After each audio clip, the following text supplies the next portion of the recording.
Pirmā jaunā gada spēle Arēnā Rīga pret mūsu principiālajiem ziemeļu kaimiņiem Helsinki Jokerit un beidzot 5. spēle un pirmā uzvara rezultātu 3-2. Jokerits mājās, kā jau mēs prognozējām un ļoti cerējām, tiek aizsūtīts bez smaida sejā. Mūsējiem 2 vārtus guva Roberts Bukars. Pēc spēles devāmies uzreiz uz ģērbtuviem, apsveicām mūsējos ar ļoti svarīgo uzvaru un uzzinājām komentāru no Roberta, kā bija spēlēt šādā te lieliskā atmosfērā Arēnā Rīga un gūt 2 vārtus. Gada pirmā spēle ir uzvarēta, bet kāpēc Roberts Bukars nesmaida? Vēl garš ceļš ejams. Turpinām gatavoties nākamajai spēlē. Kā bija spēlēt gada pirmajā spēlē atkal pret Jokeretu, kurai mēs iepriekšējā 4 esam zaudējuši? Bija kāda īpaša noskaņošanās? Mēs bijām labāk atpūtušies. Mums bija Špengler kausā, viņam jau bija laikam 1 vai 2 spēles šogad. Sākumā bišķi tā iegājām, bet zinājām, ka būs grūts sākums, bet iegājām spēli un labi, ka dabūjām 3 punktus, ļoti svarīgi punkti un cerams, kā gadu iesākām, tā arī pabeigsim. Tev izdevās gūt 2 vārtus. Kā tev tas sanāca un ko pats par tiem var teikt? Lieliski maiņas partneri nospēlēja. Kā es saku, ātrāk vēlāk viņam bija jāiekrīt. Bija daudz momentu iepriekšējās spēlēs, kaut kas negāja, nekrit. Paldies Dievam, iekrīt. Līdzutējiem tomēr nervi tika pakutināti, jo esot vadībā 2. trešdaļā, 3. trešdaļā uzreiz ātrie goli pretī. Kāpēc? Jā, to es gan nezinu. Tas būs video analīze jāveic, bet jā, tā saucamā pirmā maiņa slikti sākām periodu un 2 tādi viegli goli. Tas ļoti iedragāja komandu, bet komanda parādīja raksturu un spēli līdz galam izturēt spiedienu un uzvarēt šo spēli. Vai līdzutēju spēks palīdzēja un vai viņiem jānāk atbalstīt nākamās spēles? Bet, protams, trībiņš un bija pilns, bija ļoti patīkami. Es ceru, ka nākamais būs vēl vairāk. Tikai Rīga.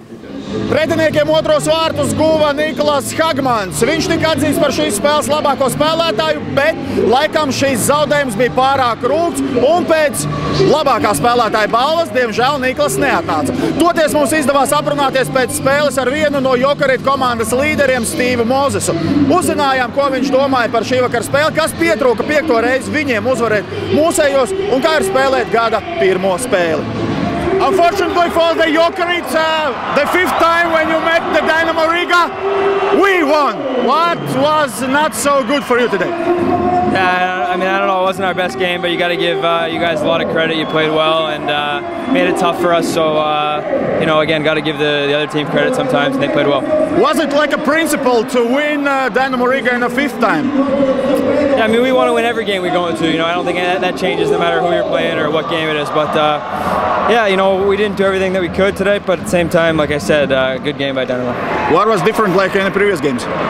Yeah, I don't know. I mean, every game's a little bit different. I guess we scored more than they did in those games. So, tough loss, but again, congrats. First game in a new year. How was that? Yeah, it's same old, I guess. After the big holidays? Yeah,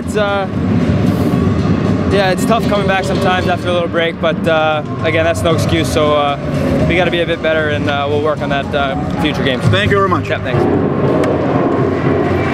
Gada pirmajā spēlē Rīgas Dinamo klātieni atbalstīja vairāk nekā 5,5 tūkstoši līdzjutēji. Tostarp bija ieradušies arī līdzjutēji no Kanādas, kuri kārtīgu atbalstu sniedza gan mūsu kanādiešiem, gan komandai kopumā. Liels paldies visiem, kuri bija ieradušies, un mēs aicinām Rīgas Dinamo līdzjutējus apmeklēt jau nākamās spēles šeit Arēnā Rīga, kad svētdien šeit viesosies Nižņinovgorodas Torpedo. Pēc 2 dienām Čerepavecas Severstaļ un 15. janvārī Skanda un 15. janvārī zvaigžņotais Sanktpēterburgas SKA. Krājiet biļetes, jo biļetēs ir spēks. 3 nākamo spēļu biļetes jūs varēsiet apmainīt pret ielūgumu uz 28. janvāra spēli, kad šeit viesosies Maskavas apgabala Atlantu vienība. Mīļš paldies visiem! Rīgas Dinamo vārdā novēlu jums tiešām panākumiem, uzvarām un priekpilnu, bagātu jauno 2015. gadu. Tiekamies jau nākamajā spēlē. Armāns Simpsons, Māris Krasovskis, kā vienmēr priekš jums, esiet ar mums!